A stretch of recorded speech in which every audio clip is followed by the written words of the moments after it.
wewe kurejea mbele za Mungu. Huu ni wakati wa wewe kuifanya kweli ya Kristo ili neema yake iweze kukuinua. Huu sio wakati wa kukwambia mwanadamu maneno ya kukufariji, wakati inahitaji kanisa libadilike.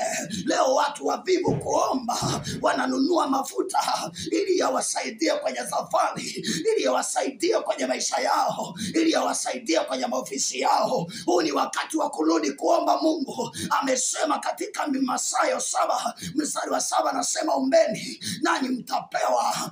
Omba wewe, acha uvivu, acha uvivu, omba, Mungu atakuinua. Acha uvivu. Ni wakati wa wewe kurudi na kuzungumza ukweli wa Kristo ili uweze kwa salama. Huu sio wakati wa kupepesa macho. Uliokoka huku bado unapenda mitindo ya dunia, mbingu haikuhusu.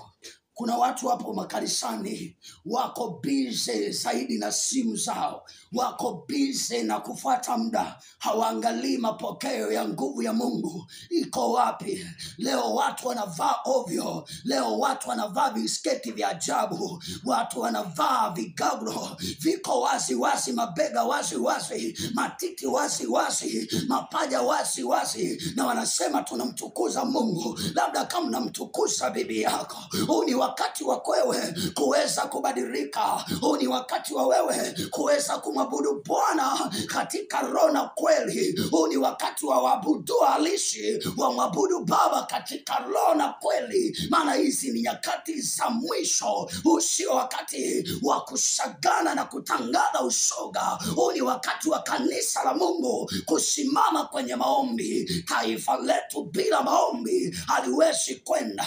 Taifa letu bila neema yake haliwezi kwenda. Mwanadamu, unaona uko bize, uhai wako upo mikononi mwa Mungu. Right, kama mwanadamu unavyojali simu yako ikizima chaja na ikaisha bando, kama ungekuna jali hivyo kutafuta Mungu, right, ya usingekuwa hivyo. Ungekuwa uko viwango vya juu sana, ungekuwa uko mbali sana, lakini kwa sababu unajali vitu vya kidunia kuliko Mungu aliyekuumba, ndio maana mwanadamu uko hivyo.